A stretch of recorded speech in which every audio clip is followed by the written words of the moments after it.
Apologies in advance if you hear some clinking noises. This is V eating some ice cream. Yummy. That was a clinking noise. There you go, there's another one.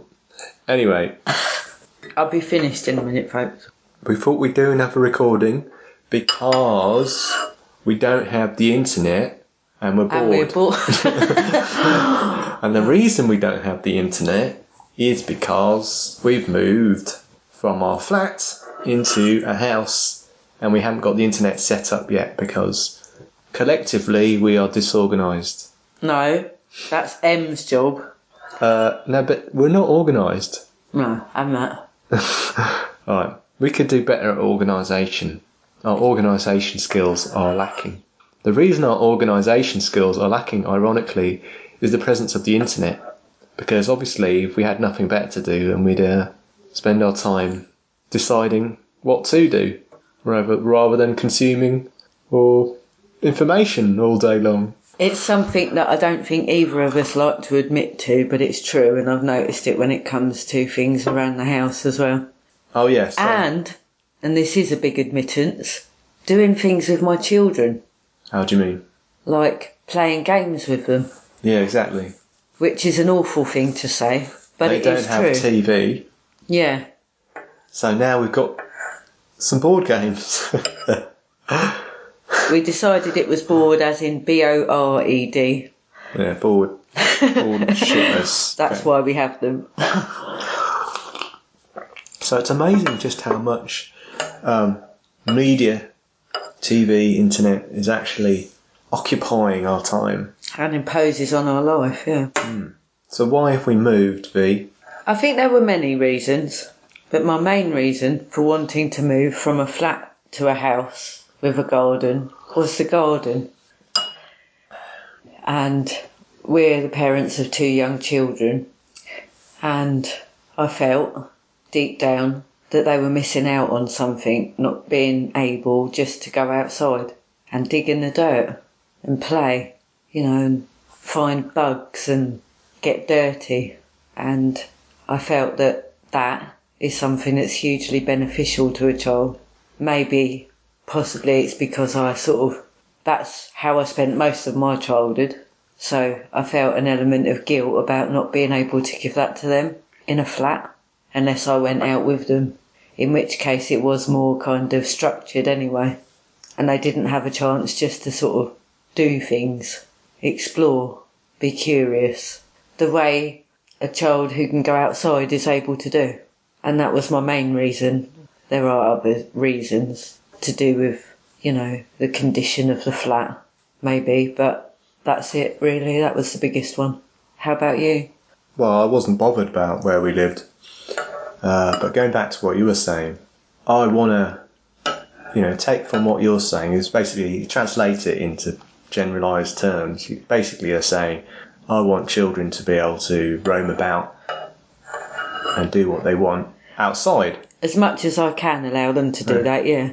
No, which is not as much as you can. That's what you want. Yeah. So that's what I did. Well, it's what we should be doing when you think about it.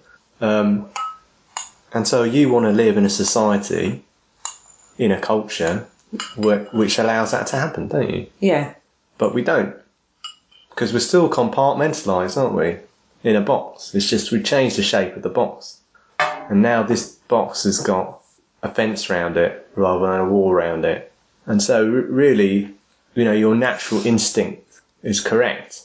But really it's more like culture has sort of found a new control mechanism for you. Why do you think people started wanting gardens? I mean, I've got to have a house and it's got to have a garden. Where did that idea that's come from?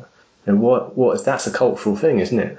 Like in old times, like mud huts or whatever.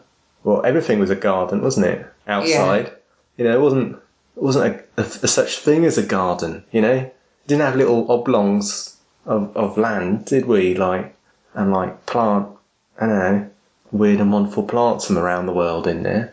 It was just outside. Yeah.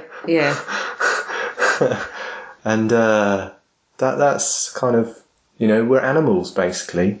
yeah, we need shelter to keep us warm and whatnot and safe.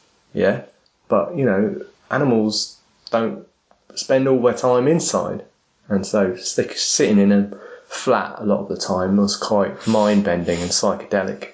And in fact, that's one of the things I found, that moving here is I feel more relaxed and less psychedelic, and that there's probably other reasons for that as well, like the more space, the fact there is a garden, yeah, it's quieter.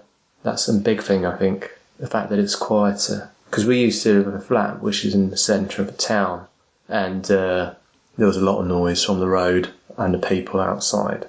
And you get used to it, but you don't notice that maybe like all what you're spending part of it's stressing you out without realising it. So when you go somewhere quiet, you think, oh, I'm just automatically more relaxed. I think basically I feel more relaxed at night going to bed. Yeah. I don't know about you, but I definitely feel like I'm getting a better sleep, better quality sleep somehow. Me too. And I'm waking up happier in the morning, which is... I definitely think I'm going deeper sleep. Yeah. So that's obviously a nice thing. R1 seems to be more chilled out too. What about R2? Do you think she's chilled out more? I think, you see, I would have said, knowing my children, that actually it would have been R1 that would have had more of an issue with change. But they've embraced it quite well. R1 has embraced it quite well. Yeah. And I think essentially it's doing them good. R2, on the other hand, is a bit younger, and the only place that they've ever known as home was the flat from the word go. And I think they're missing it a little bit. I'm missing it. Oh, I went to clean it today, and it still feels like home to me. Yeah. It's weird. And that's another thing about it. Like I mentioned that it was kind of a psychedelic place, and the fact that it was so, what was the word? It was so boxy, yeah. It's so like inside-y, yeah. That I sort of feel like part of me is there, like, and I was saying this to V the other day, like I could understand why, like my grandmother, she had to go into hospital because she fell down in her house, and she was just totally out of it in hospital. And we all thought that she got dementia or something.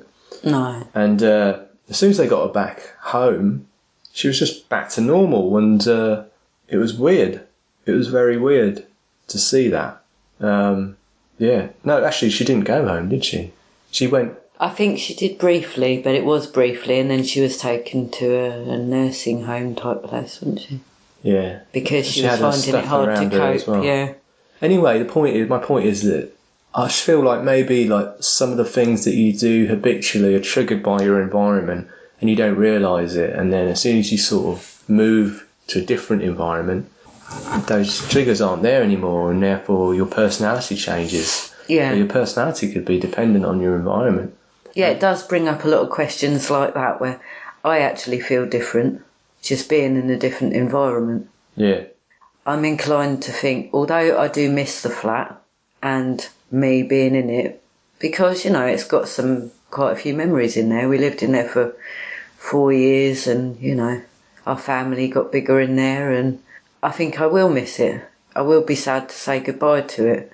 But on the other hand, for that 4 years, I've constantly moaned about the condition of things and the fact that nothing was ever done that well in there, and it was not cared for very well, blah, blah, blah.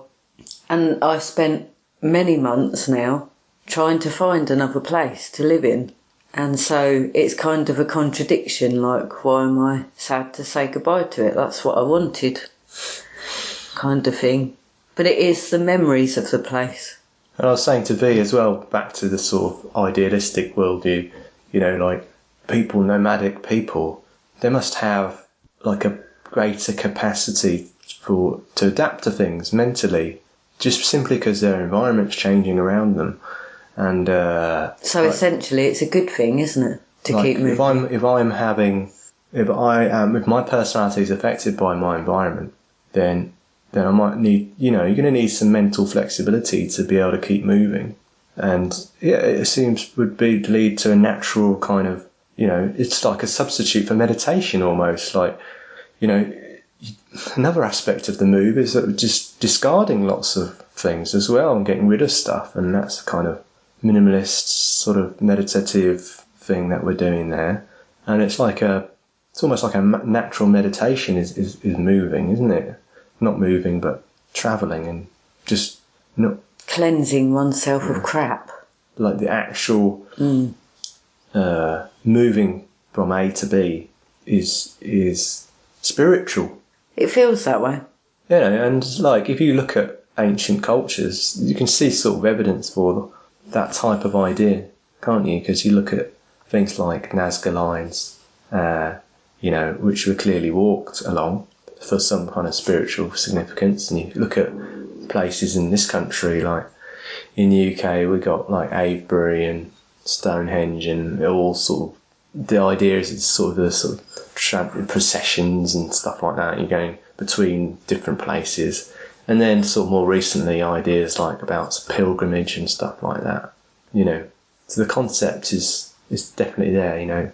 Moving is spiritual. I think they're sort of in.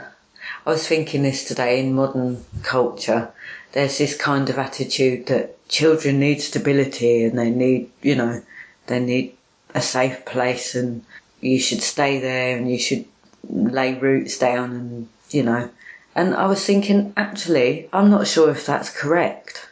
Well, I think they need safety, don't they? They need safety. They need shelter. They need food. But I think actually they're more interested in change. But the older one, especially, I've noticed that they really have embraced the idea of change very well. And I picked them up from school the other day, and the first thing they said to me was, "I feel excited about something, Mummy, but I don't know what that excitement is." And what it is that she feels refreshed, renewed. I think that flat was stressful for her. And this place is less stressful for her. I could see that it was. But going back to what we're saying about moving, yeah, you do need, obviously, safety. Yeah. But moving routine, itself, I think, is a good thing. But routine is not a good thing. No. So now that I've done this, I've been thinking, okay, I think this house is a lovely little house that we're in. I'm very grateful to be here. Do I want it to be a permanent thing? No. I'm more inclined to say I'm more willing to maybe branch out further, having done that. Yeah. As a result of moving. You know what? Actually, going back to sort of primitives and whatnot. Primitives. They're not primitive at all. It's just the same as us. Mm-hmm. What it is, it's clear that humans started off on one part of the globe and then spread. Yeah. And the reason they did this is, well, that was their pattern. Like they could eat, they learnt how to use fire, and they learned how to cook animals and then digest animals, which they couldn't have done before very easily. And therefore that allowed them to be hunters. And because they're hunters, they move with the packs, with the what's the word? Herd. Yeah. Move with the herd, and the herds move, and you just naturally branch out, and you can eat anything, because you don't have to be able to digest the local vegetation, You just have to be able to eat the thing which eats the local vegetation. And the way you do that is by harnessing your firepower and your tactical abilities. It's a bit of a tangent. No, it's not. It's not at all a tangent. And the reason we're even here in the first place, and that our species probably would have died out because it was too... look at what we can actually eat without cooking it. It's pretty limited. And as soon as the pepper patch or the fucking cabbage patch runs out, we're fucked. Yeah? So the ability to go, okay, well, we can make fire and eat animals, allowed our population to explode all over the globe as travellers. So it's like ingrained, it's as much as fire is ingrained into us, and that being a nomad is ingrained into us. by the same amount, you know. I don't know if it is. I think it's probably the nomadic thing coincides with a more modern idea of staying put. And so first we're exposed to the staying put idea. Yeah. Buying somewhere, we have to buy somewhere and we have to live in it and that's where we stay idea, which is obviously very good for the economy and, you know, making other people lots of money. But the nomadic thing, I think, is definitely a more natural path, a more natural thing. And that is something that I'm slowly learning, that actually I'm not sure if I want to stay put for too long in any one place. And all the way through Em and I's relationship, we have moved.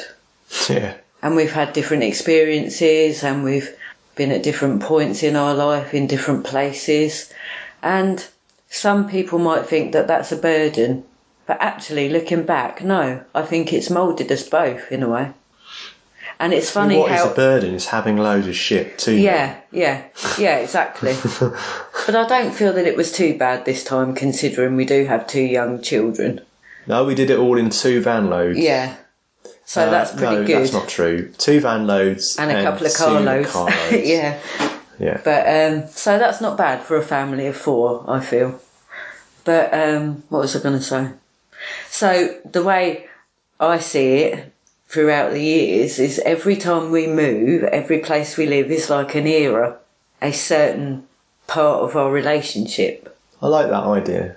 This is how I feel about all the places we've been. So if I think about one of the first addresses we lived together, that was us as single, you know, like a couple.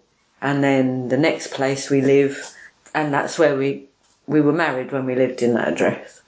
And then the next place is the childbearing, the starting of parenthood. And then, you know, and so it goes on.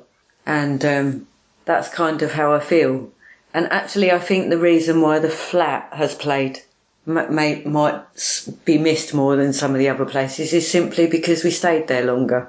Yeah, we stayed there a long time. Longer than I intended to. Well, we haven't stayed anywhere else as long. No, longer than I intended to, that's for sure. But, you know, so this is another era again. I like that idea because it makes you think, well, what's the next era? And what do I want from it? So it makes it quite exciting then. So what do I want the next part to be like? What do I want that? And so you kind of almost... It gives your life a narrative, doesn't it? Yeah. I like that. Narrative's really natural. Stories are really natural for humans. Like chapters in a book. Yeah. Stories are really natural for humans, and there's a, you know... It just all fits together nicely. Like, I don't know what I'm trying to say is that, you know, time, you know, change is constant. Time always goes forward. There's always... You can explain things. Everything is a story. You can explain everything as a story. You're just recounting experience. When you think of your life is a story. Your life is a story that, you know, and you're the author, as it were. And it's nice to think about, I guess, your life as being a story rather than to think about your life as... I like all the twists and turns that we've had, to be honest with you. It's what makes us us, you know. Yeah, rather to think about your life as being, what am I trying to say? Like, if you stay put and you have a job and you do your job and you keep doing your job and you keep doing all the same kind of things and things just sort of change but not really that much. What is that? That's like, what am I trying to describe? Like a stagnant pool, almost.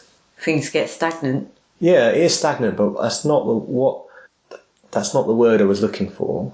The word, I don't know what I was looking for. Like, people go, what's the meaning of my life? Yeah. What is meaning? What is the meaning of life? What does my life mean? Whatever you want it to, I guess. Yeah, I know. You have to bring meaning to it. Yeah, that's fine. And so they bring meaning to it. You know, or what do I believe? Yeah, and then so they decide what do they believe. And it's like, these are kind of presented as static ideas. What do I believe? What does my life mean? You know, this is one thing for your whole life. Yeah? One belief for your whole life. One meaning for your whole life. You know? But life isn't like that. You know? Naturally, it changes. And so, this way of thinking, oh, I am a programmer. You know? I am a housewife. Yeah. I am a mother. Yeah. I am a... You know, you are not that. That's just what you are at the moment. Yeah. You know? It's a title. And so, like language, I think, lends itself to this idea of labelling things. Okay, language, yes, we use it to make stories too, but I don't think people really talk in stories very much, to be honest. I think people just prefer to label things. What are you? What are you? What are you? Yeah. You know? It gives them a sense of control over things, I think. Okay, I know what that's about now. Yeah. When in actual fact, probably don't. What's that? What's this? You know, Yeah. It's a label. There you go. It's a box. And as soon as you say that you're this, and I noticed this recently when you told someone you were a programmer, yeah, they already, while we were standing there, formed a view about what that kind of person is that does that kind of work. Yeah. Straight away. Yeah. So I actually watched that right in front of me, which I thought was quite weird. Yeah, yeah, exactly. And I was conscious of it at the time. Anyway, sorry. Yeah, no, it's fine. It's just, you know, this is kind of what I'm saying. Like, this thing, you apply it to yourself as well. That's the danger. You know, sure, people are going to judge you. But, you know, the danger is it's you about think of yourself self-identity, as a fixed thing, as a label. You've labelled yourself as a fixed, static object, unchanging throughout your entire life until you die. Yeah? But this is kind of ridiculous when you think about it. That's no way going to happen. You know, you are going to change. Oh, I have. Yeah. So why think of yourself that way if it's not the truth, you know? What we should be thinking, like, as V just said, is what's the next chapter, you know? This is a story. I love it, I do, yeah. When I look back now, okay, there have been times when I've been quite, like, you know, scared. But one thing that's happened since I've known Em is that I've actually got less frightened of the world. And I feel like I'm able to be more adventurous and be more excited about things generally. I remember this feeling, actually, that you're talking about from when we first moved to Oxfordshire. I remember this feeling of, yeah, you know, I can do things with my life. I can actually do things. Oh, look, I'm actually applying myself to something and something is actually changing, you know. Like, normally, that doesn't work. Normally, it just fucks up. But this time, it actually is happening. You know, this was really going down. Yeah. And I felt this sort of sense of empowerment of, you know, being able to move from A to B. You know? See, that happened to me. I went through all sorts of emotions, essentially, when I moved to Birmingham. Yeah. To start with, that was a big move for a time person like me who basically had lived in one place for most of their life, all of their life. Yeah. So that was a huge step. For many people, that wouldn't be anything, but for me, it was. And so after the initial kind of emotions went past, you know, dealing with moving, I suppose, some sadness, some trepidation, you know, a feeling of kind of empowerment came to me. I thought, blimey, I'm a woman of the world now. I've just done something I never thought I'd do. Yeah. I mean, I guess this is why people go travelling and stuff, you know. And I could get on with it. I could actually feel okay with it. Yeah. So yeah, I know exactly what you're saying. Yeah. So I've definitely learned over the years that it doesn't pose such a big problem to me to move now. In fact, I'd encourage us to move a lot. At this point, I'm eager for new experience. Yeah, and like one of my meditations is just that, you know, like my environmental meditation really is based on the concept of, yeah, you can just sit somewhere and observe, and that's nice. Yeah, we did that for 4 years. You know, in a very roundabout way. That's a valid form of meditation as well. Yeah. But the other half of it is flowing, you know, following a path, feeling the direction, not knowing where you're going to end up. Not knowing, that's the excitement. See, that would have terrified me a few years ago, but actually I find it quite exciting now. And as the time goes on. I like the idea, you know, when I do this type of meditation, I like the idea of going somewhere and not knowing where I'm going, and then to sort of just look about and to feel my way, you know, like, does it feel better to go that way, or does it feel better to go that way? And like, you keep doing that. I chose this property because I felt like it was kind of welcoming me somehow. As soon as I came into it, I was like, well, that's another aspect, I like isn't it? this. This is that's welcoming. how people buy houses. You look at people, how they buy houses. Sorry about that. How they buy houses. There's, it feels right. What does that mean? Fucking don't know what it means. It just means something, and it's like very human. I mean, and the place we're in, let me tell you, it's over 100 years old. It's very quirky, and it just seems to fit somehow us, I feel. I hope. I don't know how Em feels about that completely, but... I like it, yeah. But as I said to V, somehow doesn't quite feel like home yet. And the flat still feels like home. And, but to be honest, it's not upsetting me. Just, I'm not, emotionally, I like the change, but I haven't quite got into, I guess that habitual way of living and that we had in the flat, perhaps. And maybe that was a bad thing, in fact. I think so. I think it was. But it's strange how you miss it. It's a bit like the internet, isn't it? Really. Yeah. So, it's about the brain being something that is able to be moulded in different ways, be flexible and not stuck. That's what meditation is. Not rigid, Yeah.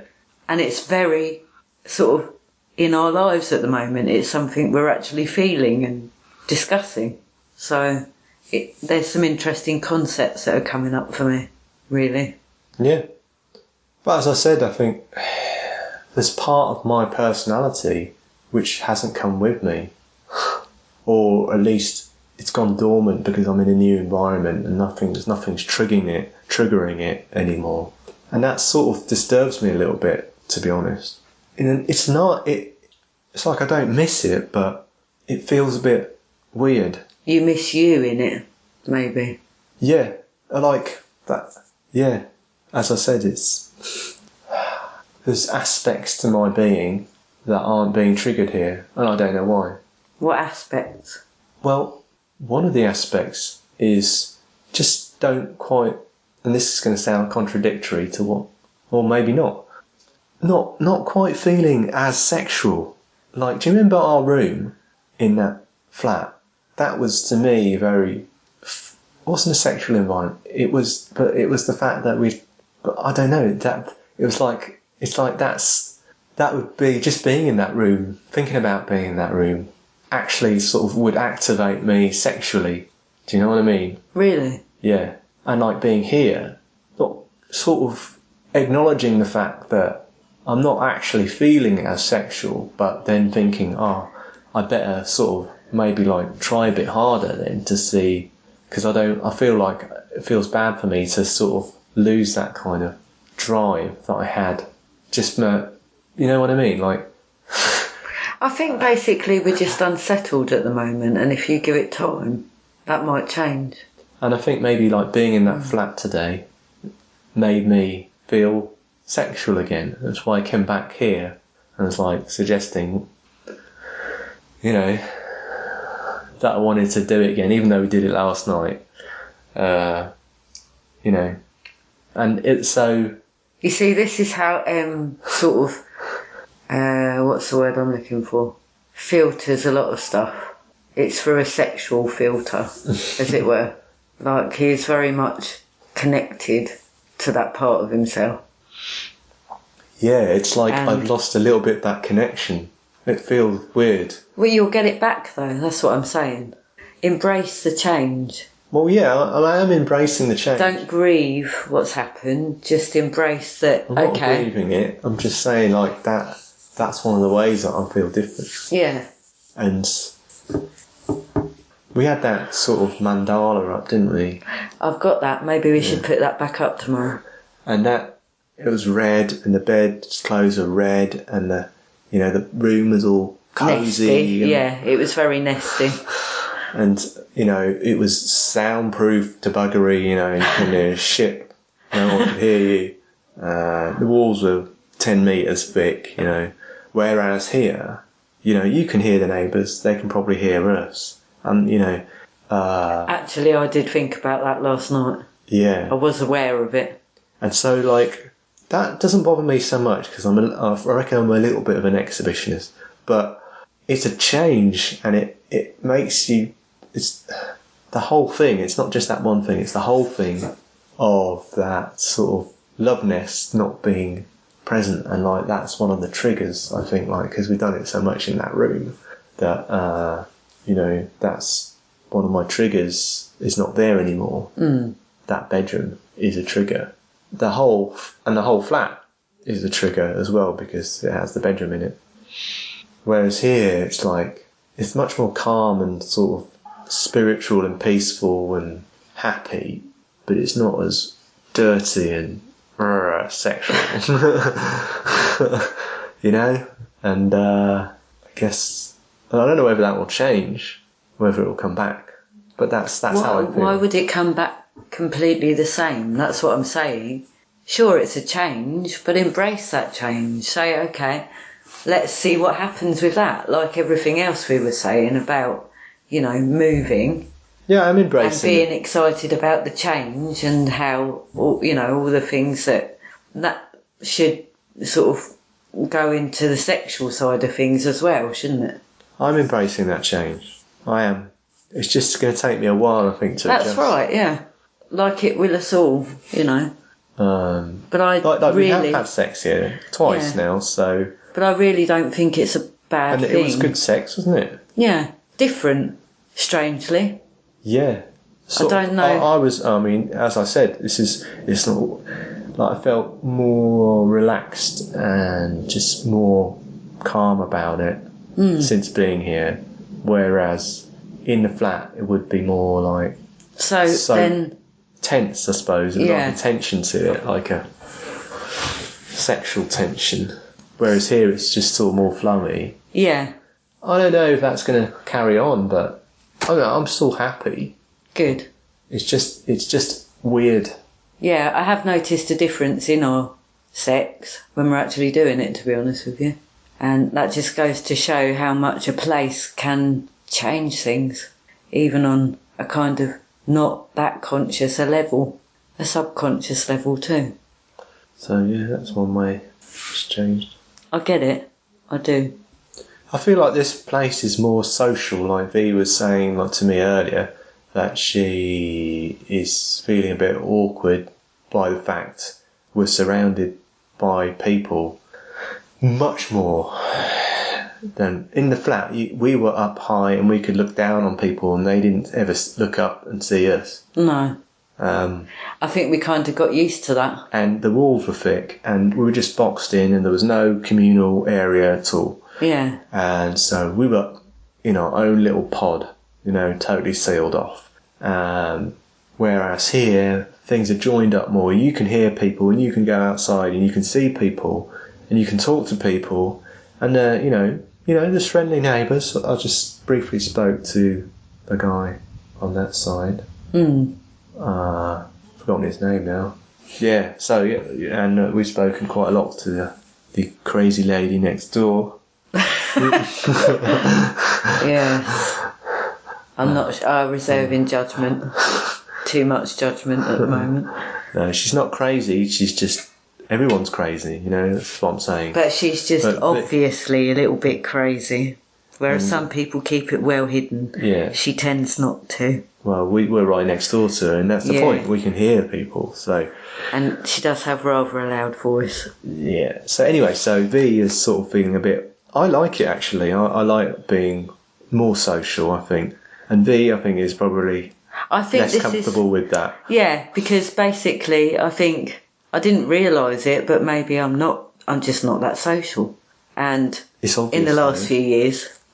And, I guess it is obvious. So having to do that, although it goes against what I actually want sometimes, I feel that by forcing myself to do it, I will improve at that very thing, So it's a hard one, but I think essentially that's a good thing for me. It's something I need to work through. And the fact I'm actually putting myself in the situation where I have to work through it.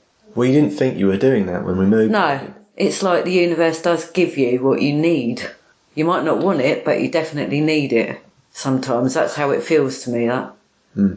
I used to be very sociable in my earlier years. Everyone did. Yeah, I used to have lots of friends. I don't know. This is what happens as you grow up. Yeah. Everyone's like this.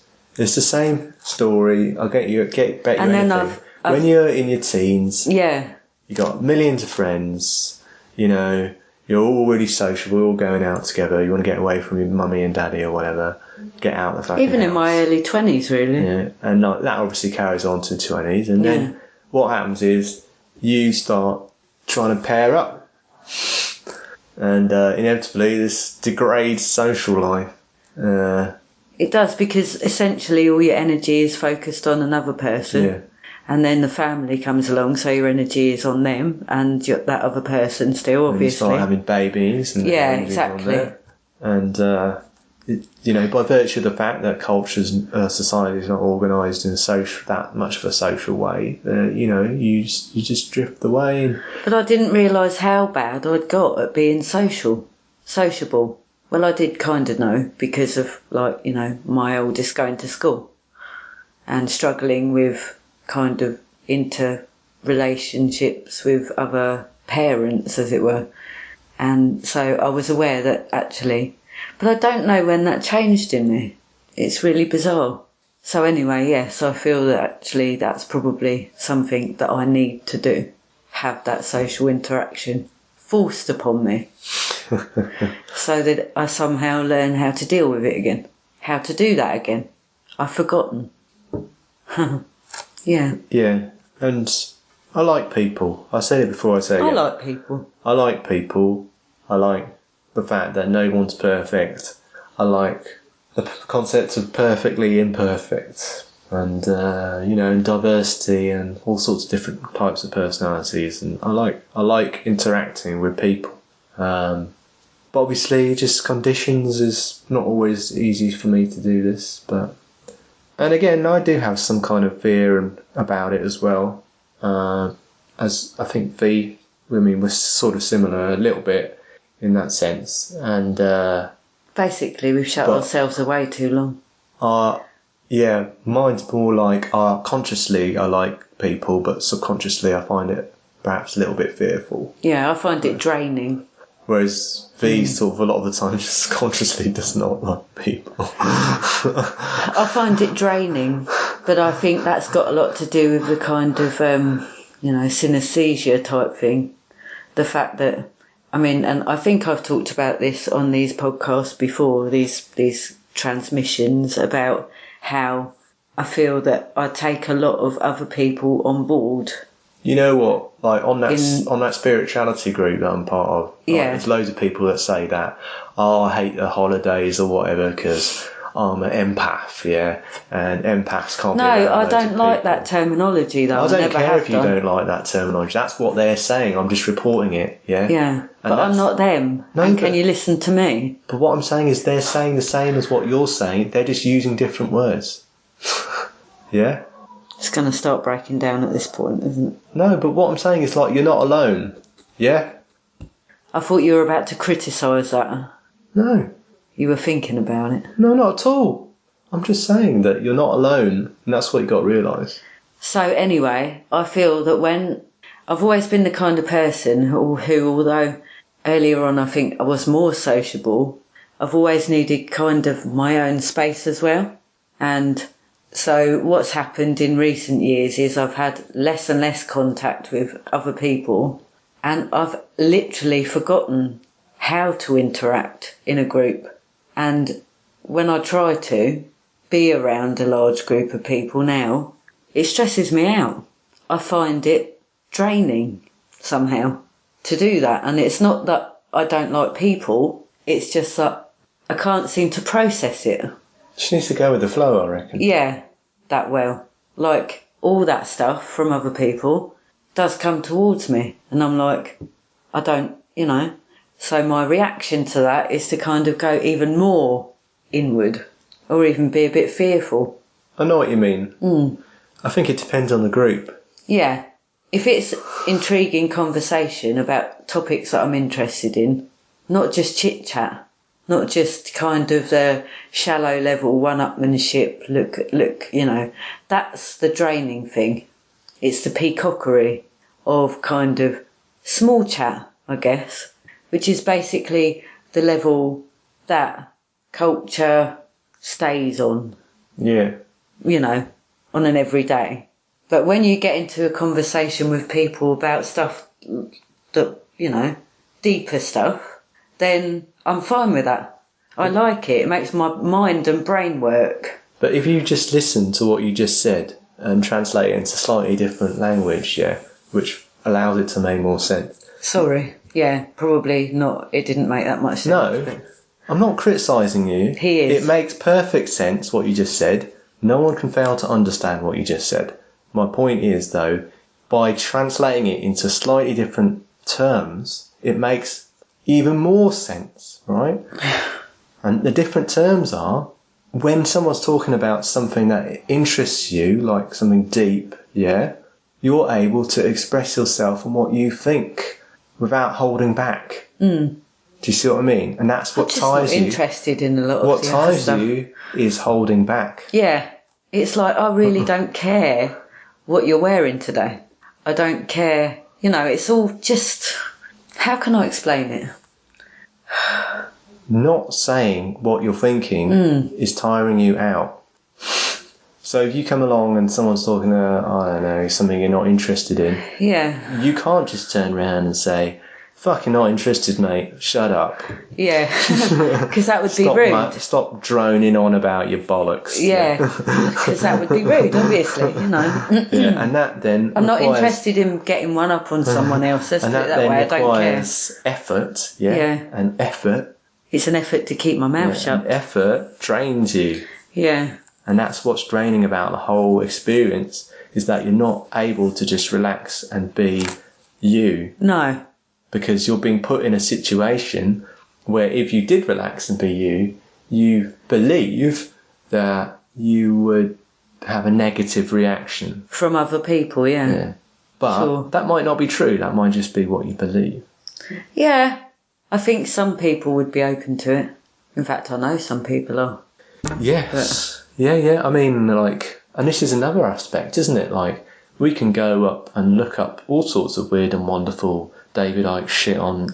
Oh, that's just... No, it's just an example, Online, in the privacy of our own homes, when no one's looking over our shoulders, But when it comes to the school playground, when you're dropping off your kids... Oh, that gives me a brain ache. I really don't like it. It goes back to fucking complete order, It goes back to playground dynamics of parents. Oh my God, it's a brain ache. It's a ball ache. But what you don't realise is that all these other parents are looking up David Icke shit on their fucking YouTube. I'm not sure if they all are, but no, of course they are. I would say one or two might be quite interested in the whole. Of course they're either looking at David Icke shit or porn or fucking just shit you wouldn't even imagine, Yeah. I guarantee it, and they're all doing it because they believe that they can't be expressing it in normal culture. Yeah. Just like the way we're making this recording. Maybe that's why there is so much of that shit on the internet. Because it is like a subconscious outlet for people. Like, it is. This is my private time. I'm going to watch porn. I'm going to explore whatever the hell I want to online. Yeah. Or I'm going to listen to David Icke about shit, or whatever, It's the internet. It's full of weird and wonderful people who are only really weird and wonderful because that's their fucking downtime and they don't have to be normal. Yeah. Like Psycho Sorcerer, to name but one. Anyway, the point is, they're all out there doing exactly the same thing. So the question is, how you break down these barriers between just how do you get across to that? How do you jump across? I kind of have done. I think you gotta ask questions. Socrates, he went round asking people questions in the marketplace about philosophy. But he had some awesome conversations. Yeah, I bet he did. Yeah, that's all you gotta do. Just think up a question, I reckon, and just go, right, I'm gonna ask everyone I see this question. See what they come back. It don't even need to be the right answer. It doesn't even need to make any sense. It just needs to that's it. It just needs to be something that you're interested in, what people think about, you know. What do you think about, I don't know, life after death? I can hit that might be a bit heavy, you know, in the playground, really. Just say, I've been thinking about life after death. What do you think about life after death? Oh, you know, sure, it's a bit heavy, but fuck it. Like, if someone goes, oh, fucking not going near that person because they're asking about life after death, then that's fine. You don't have to deal with them anymore. But on the other hand, if someone goes, oh, that's a very interesting question, let's have further discussion about this, then, you know, you've got actually a proper, decent conversation going there. Yeah, and perhaps you're developing a friendship that wouldn't otherwise be developed. It's funny how I've noticed that sometimes, although, you know, like connection with certain people is brief and you don't see them every time, when you do have a time to connect up, the vibes you get off of people are like, actually, we could really have a good conversation about things. That would be quite intriguing to explore, you know, things with that person. And I've got those vibes off of a few people in that scenario at times. But it's just, it never goes any further. Yeah, see, this is the next step, isn't it? Once you've made that sort of connection, like, how do you then go, well, let's have a cup of tea together, or a cup of, you know, just have a cup of tea or a cup of coffee together and just have a chat about, like, this shit. Whatever you want, Whatever, yeah. And that's how friendships develop, over cups of tea and coffee. You know? Yeah, that's right. So really, you just have to say, like, you know, what are you doing now? You got, well, you know, should we meet up and have a cup of tea? I'll come to yours, or you come to mine. Like now we live around the corner from the school, so it's ideal, really. And I feel slightly less embarrassed about, you know, the whole place. Yeah, it's a nicer place. It's a nice little place. So now you can actually invite people around for a cup of tea quite easily. And that is an awful thing to say. It's snobbery completely. I know it is, but there you go. We live in quite an affluent area, so. And I was thinking today about meditation as well. Like, do you remember that as we came up to the Priory, I saw like some ladies just sitting down on the grass, just about to sit down on the grass as we walked up. You remember?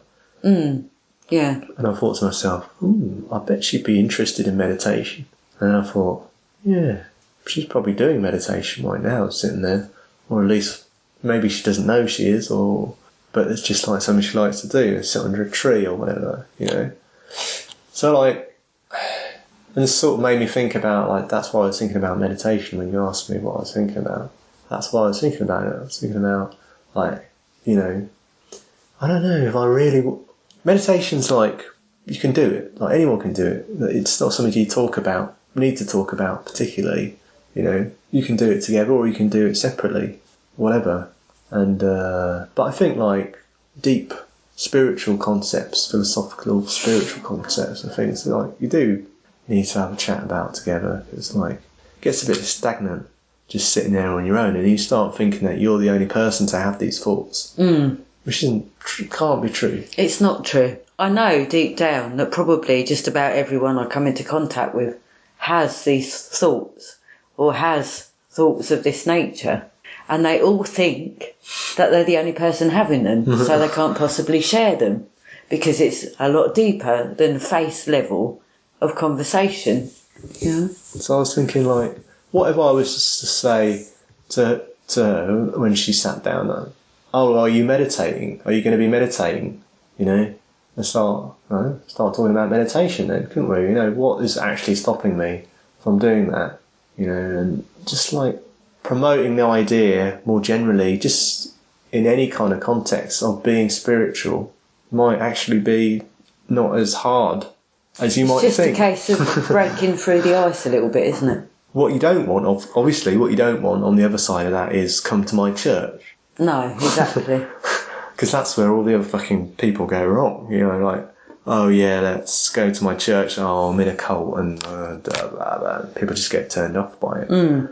You know, but there's no reason why you can't have a decent conversation with someone about spiritual matters. You don't need a church. You don't need to invite them to your church. Pretty much everything in life, to me, is a spiritual matter, though. That's the thing. And it always has been that way, really, when I think about it. Well, yeah, of course. But what I'm saying is that, you know, if that's what you're interested in, then that's what you need to be talking to people about, you know? Yeah. And if they're not interested, then they'll fuck off naturally. Then you won't have to deal with them. But if they are, then, you know, you're going to be feeling more comfortable, less stressed, because you're able to say what you think. Anyway.